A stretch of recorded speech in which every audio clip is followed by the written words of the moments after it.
todas as pessoas que experimentam o amor de Jesus, que experimentam a genuína conversão, são pessoas que não vão querer guardar tudo que receberam só para si. Elas naturalmente vão querer compartilhar, seja com um familiar, talvez seja com um amigo de serviço, no ônibus, na rua.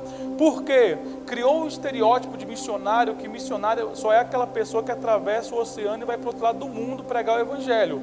Isso é sim uma das formas de se manifestar, né, o caráter missionário. Só que na verdade missionário é todo aquele que está à disposição de Deus para falar das verdades do seu reino a tempo e fora de tempo. Então você não precisa viajar, talvez você não tenha essa chamada celestial para atravessar o oceano, mas você pode atravessar a rua e falar de Jesus para o seu vizinho. Amém? Então todo cristão, se você se diz cristão, evangélico, mas você não tem uma predisposição, uma proatividade natural de falar de Jesus, você precisa radicalmente rever o seu conceito de vida cristã. Uma das grandes evidências da descida do Espírito é a pregação do Evangelho fora das paredes.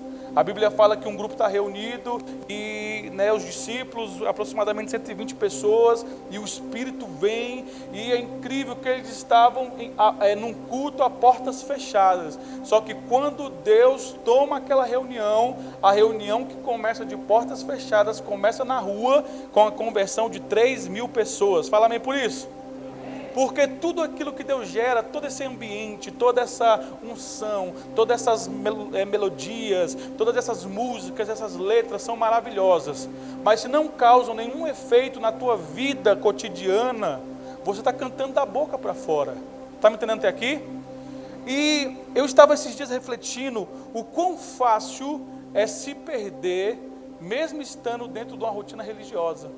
Deixa eu falar uma coisa para você, sabe um dos lugares mais fáceis de se perder é um lugar chamado altar. Porque naturalmente você olha para alguém que está constantemente no altar, você já liga essa pessoa a uma vida constante com Deus, né? Você já liga essa pessoa a uma espiritualidade avançada, mas nem sempre é assim.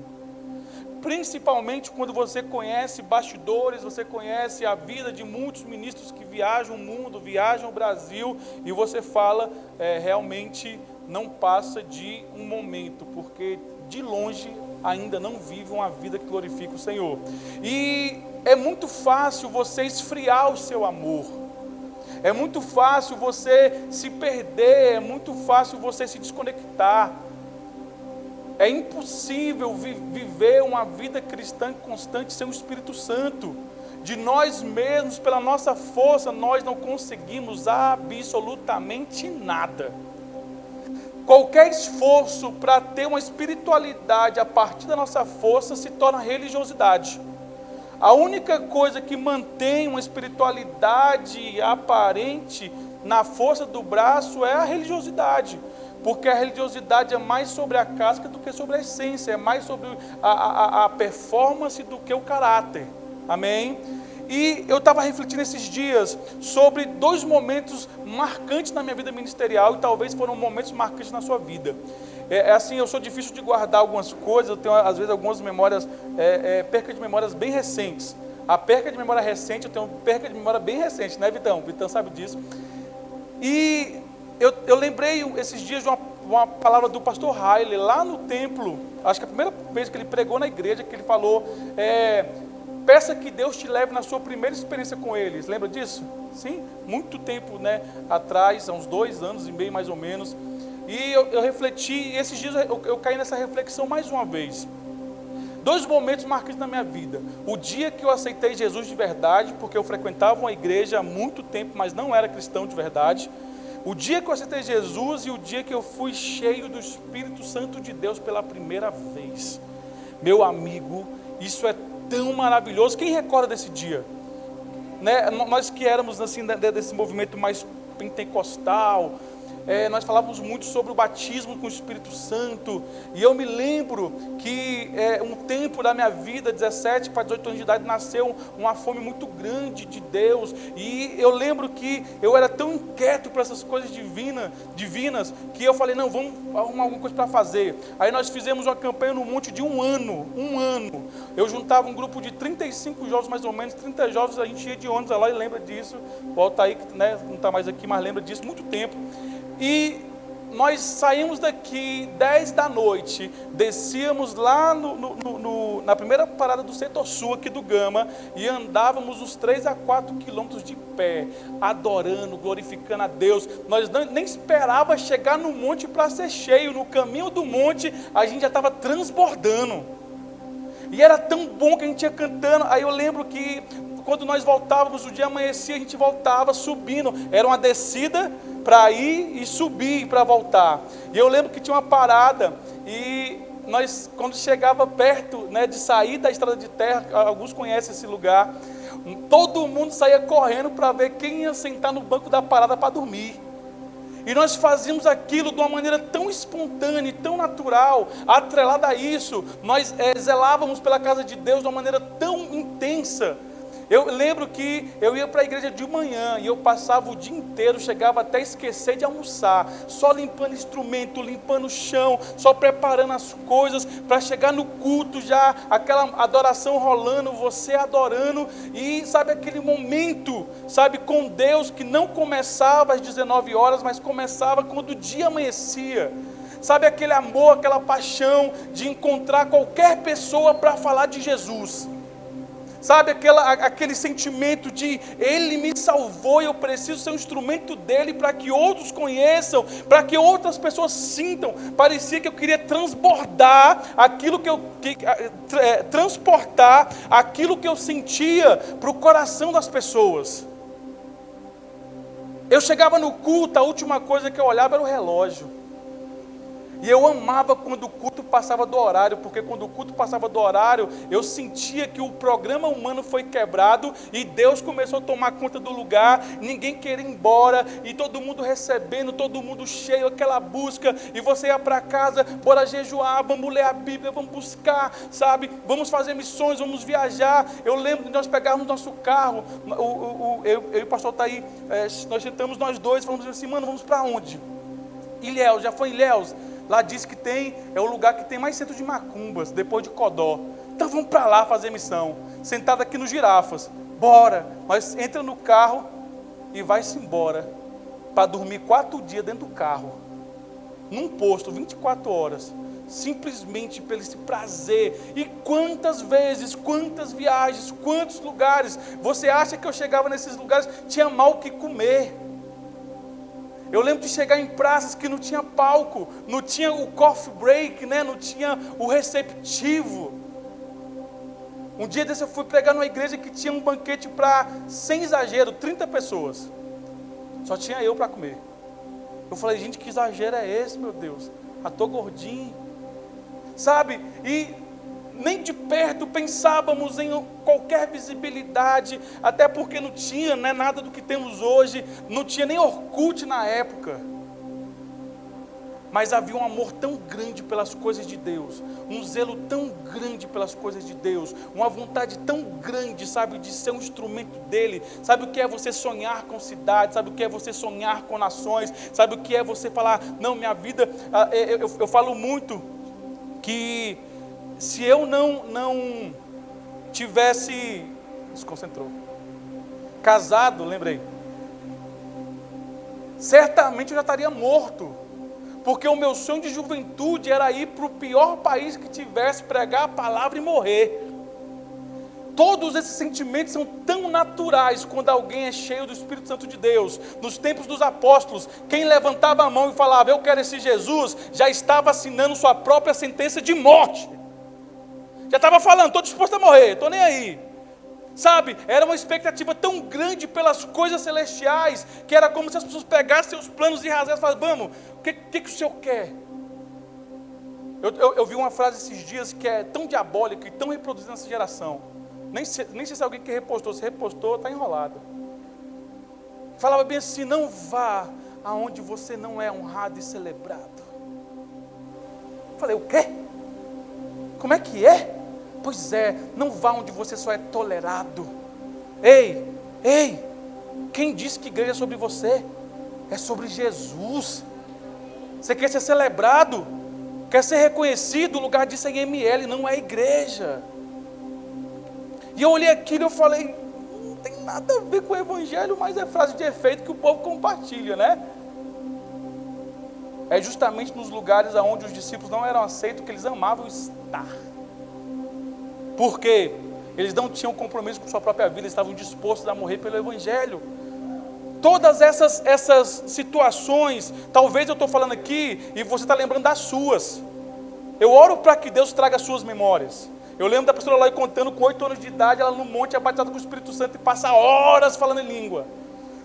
Eu lembro que eu fui batizado com o Espírito Santo do Gama, na igreja que sede no Gama, o pastor guardava o carro dentro da igreja, tinha um Gol, e eu lembro que eu ficava dando volta, eu fiquei umas 4 horas dando volta nesse carro orando, Deus me batiza, Deus me toca, Deus muda minha vida, Deus, e dando volta, num dado momento, alguma coisa veio em mim, me tocou, me jogou no chão, e eu fiquei, horas, o dia amanheceu, e eu não queria parar de falar em línguas, do tão bom que era aquela experiência de ver Deus habitando em mim, Deus dentro de mim. Então todo mundo tem sua experiência, todo mundo que tem um tempo de crente, você vai lembrar, caramba, eu ia para a igreja de pé, e era 4 quilômetros, nem parecia, conversando, evangelizando, não, eu fazia missões, e não sei o que e tal, talvez você está buscando na sua caixa de memórias, as suas próprias experiências. Só que o tempo vai passando e facilmente nós somos corrompidos. Nós falamos muito de corrupção ministerial, dos grandes escândalos, sim ou não? Quais os principais escândalos da igreja brasileira? Imoralidade sexual e enriquecimento ilícito. Sim ou não? Sim ou não, gente? É as duas coisas que mais queimam a igreja. Misericórdia. Então, só que existem pequenas corrupções que nós vamos adotando para a nossa vida e nem percebemos. A mesma pessoa que amava limpar a igreja, agora se sente importante demais para pegar num rodo, para pegar num pano, para lavar um banheiro. A mesma pessoa que começa a fazer algo de graça, começa a taxar e colocar preço naquilo que Deus deu. Nem os dons que nós temos pertencem a nós mesmos. Tudo que há em nós, talentos, habilidades, dons, capacitações, todas vieram do céu. E nós vemos pequenas corrupções que só vão crescendo, E não tem como falar sobre corrupção ou sobre pureza missionária se não falarmos primeiro de corrupção ministerial. Eu vou ler algumas coisas para você. Fazer algo em nome de Deus não é difícil. Não é. Você chegar aqui para mim e falar, pastor, eu quero ser do louvor, pastor, eu quero ser da ação social, pastor, eu quero ser da mídia, pastor, é fácil. O difícil é se manter constante na presença de Jesus. Muitos começaram de maneira íntegra, humilde, começaram bem e terminaram de maneira desastrosa. Quem aqui já conheceu um grande potencial ministerial? Nas igrejas que você já passou, você olhava para a pessoa e falava, meu Deus, esse aqui vai ser o novo Billy Graham. Quem já conheceu alguém assim? E hoje você vê o cara na droga, hoje você vê o cara na prostituição, hoje você vê o cara destruído. Porque pequenas corrupções levam a grandes corrupções. Então, é possível se perder fazendo coisas boas. Nem sempre quando tudo está dando certo tem a aprovação de Deus. Nem sempre. Há pessoas que estão enriquecendo de maneira ilícita, do jeitinho brasileiro, e tudo está dando bem. Tudo. Mas estão sendo reprovados pelo céu. Manter o coração no lugar quando tudo está dando certo é um dos maiores desafios da vida cristã. Muitos começam sendo usados e terminam usando o nome de Deus para todo tipo de imoralidade. Há pessoas que em nome de Deus roubam, abusam, e até matam. Se você olha para a história da igreja, estávamos estudando sobre a Inquisição. Se você olhar as barbaridades que já foram feitas na história da humanidade, em nome de Deus, você se assusta. Homens que achavam que estavam fazendo algo bom, estavam sendo reprovados por Deus. Muitas igrejas nasceram de maneiras puras e genuínas, e com o tempo se tornaram empresas.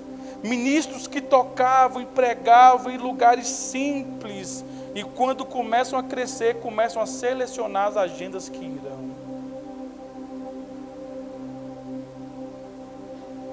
Pessoas que pregavam e ganhavam apenas um copo de água e saía todo feliz, porque tinha um resultado de almas e de vidas transformadas. Só que hoje só visam lucro ministerial. Adoradores que só queriam conhecer e andar com Jesus e agora querem conhecer e andar com celebridades do mundo gospel. Homens que começam acessíveis e passam a entrar pela porta do fundo com seguranças. Eu fui num evento que o pastor chegou todo pomposo com 4 seguranças. Ainda duvido se eles não estavam armados. Qualquer pessoa que tentava chegar perto desse homem de Deus aqui de Brasília, só era permitido se ele autorizasse. Aquela cara, nossa Deus. Aí me deu a vontade de vomitar, vendo aquilo que eu falei. Oh Deus. Sabe uma oração que eu faço constantemente, eu te aconselho a fazer. Eu sempre falo, Deus, guarda meu coração. Alguém faz essa oração aqui? Alguém ora? Eu oro, eu falo constantemente. Há pessoas que conseguem ser fiel na dificuldade, mas quando prosperam... Vamos lá. Muitas pessoas começaram de maneira profética e terminaram políticos. Começaram humildes e terminaram soberbos. Eu vivi uma situação vergonhosa, sabe? Há 2 eleições atrás. É por isso que eu tenho um pavor de idolatria política, mas pavor. Eu bato muito forte, né, em rede social. Uma coisa é você apoiar alguém, outra coisa é você idolatrar esse alguém, é diabólico. Comunismo, socialismo, marxismo é diabólico, idolatria política também. Direita ou de esquerda também. Está me entendendo? E há um movimento tão louco, tão absurdo. Eu lembro que eu vivi um negócio tão terrível há uns anos atrás. Uma pessoa me liga, um ex-chefe meu me liga e fala, pastor, eu quero que você venha aqui. Na época a gente já fazia algumas coisas aqui na cidade, era um pouquinho, né, tinha um pouquinho de conhecimento de pessoas. Ele me chama, eu sento no escritório dele, ele olha no meu olho e fala bem assim, deixa eu falar uma coisa para você. Lá em Santa Maria, eu já negociei lotes e salários com muitos pastores. E eu queria saber qual é o seu preço. Com muito temor e tremor aqui nesse altar, ele falou desse jeito. Eu vi o Satanás no olho dele. Eu vi o diabo, eu falei, peraí, tivesse um lote era legal, né? Um lote grande, caramba, dinheiro. E o cara vira para você e fala assim, qual é o seu preço? Na hora, eu volto, meu coração, olho dentro do olho dele e falo assim, deixa eu falar uma coisa para você. Eu não sei o que os outros pastores fizeram, não quero nem saber o nome, não quero nem saber quem são. Mas eu não estou à venda. O cara tremeu assim, ó, porque talvez não era algo que ele esperava. Meu amigo, quantas pessoas venderam suas igrejas para se tornar igrejas em currais eleitorais, em tornar, sabe, o corpo em eleitores, diabólico, sujo, demoníaco, de olhar e não contar mais pessoas. Mas espera aí, esse tanto de gente que está sobre a minha cobertura, se eu me candidatar, certamente eu vou ganhar. É o diabo entrando dentro, sabe, do coração da igreja. E homens que começaram profeticamente e terminaram sendo políticos nojentos. E tudo que eu estou falando para você, nós devemos falar com muito temor. Porque uma coisa é falar sobre aquilo que ainda não fomos provados. Deixa eu falar uma coisa para você, nós como humanos, há erros que eu e você não cometeu por falta de oportunidade. É por isso que constantemente nossa oração deve ser: Deus, guarda o nosso coração. Deixa eu falar uma coisa para você. Você acha que tem como esconder por muito tempo o que Deus está fazendo nesse lugar? Não. A visibilidade vai vir, sabe? Pessoas e pessoas virão. E nós precisamos nos lembrar dessa noite, que nós estamos fazendo uma aliança com Deus, para que Deus guarde o nosso coração. Dia 1º de agosto agora, eu completo 10 anos de pastorado. 10 anos de pastorado. Desde o primeiro dia do pastorado até os dias de hoje, eu faço essa oração. Eu comecei meu pastorado limpando igreja. E 10 anos depois, eu ainda sou aquele pastor que limpa a igreja, que lava banheiro, sem nenhuma vaidade ministerial. De acontecer de gente chegar aqui e falar: quem é o pastor? E que maravilhoso quando isso acontece. Sabe por quê? Porque não existe uma cadeira especial, não existe uma honra especial, porque o único digno de toda a honra, de toda a glória, de todo louvor, não é pastor A, não é pastor B, é Jesus Cristo de Nazaré. Quantos começam servindo e depois querem ser servidos? Eu tomei uma repreensão diabólica, vou falar desse jeito mesmo. Uma vez, eu estava num evento chamado Encontro, e eu era pastor já, e tinha uma mesa, mas era uma mesa assim que você falava: meu Deus do céu, nem presidente está comendo naquela mesa. E eu sentei e fiquei, meu Deus do céu, incomodado com aquilo. Era meu primeiro dia naquele movimento todo. Eu falei: não, vou levantar. Minha esposa lembra disso, o John está aqui, lembra disso. Eu levantei, peguei uma bandeja e falei: vou servir a galera também. Oh, meu lindo, meu, né? Aquele jeitão, John, lembra? Meu querido, meu, né? E todo feliz. E todo mundo assim: nossa, o pastor está servindo a gente, isso não acontece, nunca aconteceu. Alguém chega em mim e pensa assim: vem cá agora. Eu: o que foi, moço? Matei alguém? Vem cá, olha aqui, você é pastor, você devia estar sentado naquela mesa, sendo honrado, e você está servindo as pessoas. E era apóstolo.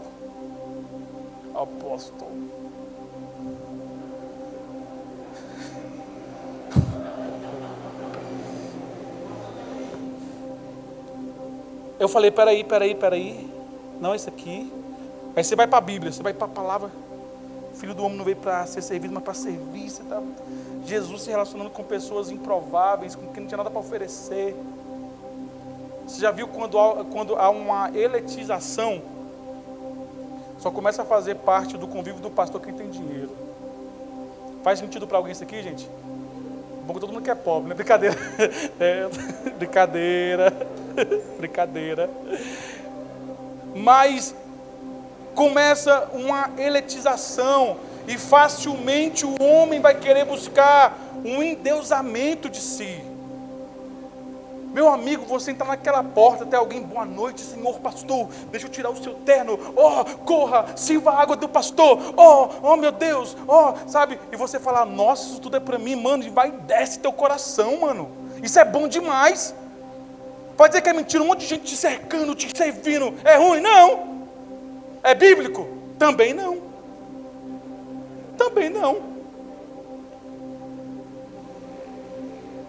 Eu sempre tive problema com evento. Vamos fazer um espaço, quem me conhece sabe, vamos fazer um espaço VIP. Aí eu: ai meu Deus, tá. Aí tu começa, aí tem alguém passando: a comida não vai dar. Vai. Eu deixo de comer, come lá, vai. Sabe por quê? Porque não existe diferença de Craig Loop, que vem da América pregar aqui, ou de um rapaz humilde que vem de chinelo, não tem dinheiro e nada para nos oferecer. Todos são filhos amados de Deus. Todos são pessoas preciosas, importantes no reino de Deus. Deus quer guardar nosso coração da corrupção. Essa é a palavra de Deus. Eu não sei por que Deus está dizendo isso. Talvez amanhã você seja o pastor conhecido no Brasil inteiro, o ministro conhecido no Brasil inteiro.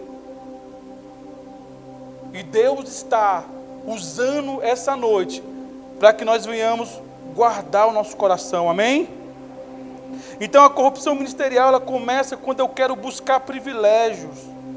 A corrupção começa quando o pastor percebe o quão fácil, meus amigos, o quão fácil é usar o nome de Deus para enganar pessoas. Sim ou não, gente? Se você sair daqui agora, se você surtou, enlouqueceu, misericórdia, está amarrado. Eu sou agora o novo profeta do Brasil, o novo revolucionário. Vai ter gente que vai te seguir. Sim ou não? Sim ou não, gente? Olha Henrique Cristo. Se você estudar a história do Henrique Cristo, ele juntava multidões.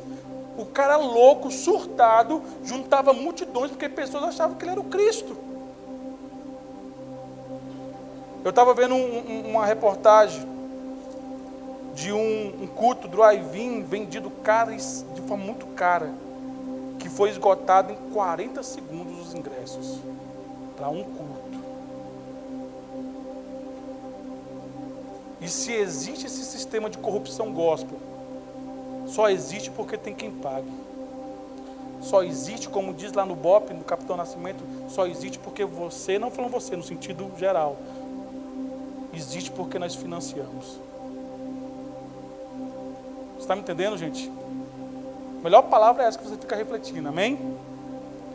Então, a corrupção ministerial começa quando o ministro deixa de ser vocacionado e passa a pensar em plano de carreira. Alguns vão lembrar, aqui em Santa Maria, até que eu não vou nem olhar para a pessoa para não lembrar que ela viveu uma situação muito parecida. Passou alguns homens de Deus aqui na cidade querendo aposentar pastores antecipadamente. Deixa eu falar uma coisa para você, meu amigo, se você soubesse a farra com dinheiro público, quando você vê um pastor defendendo demais Estado, quando você vê um pastor que deixou de pregar a palavra para ficar defendendo demais o Estado, meu amigo, está ganhando e é muito. Tem um pastor no Twitter que eu não vou falar o nome dele, não vou falar,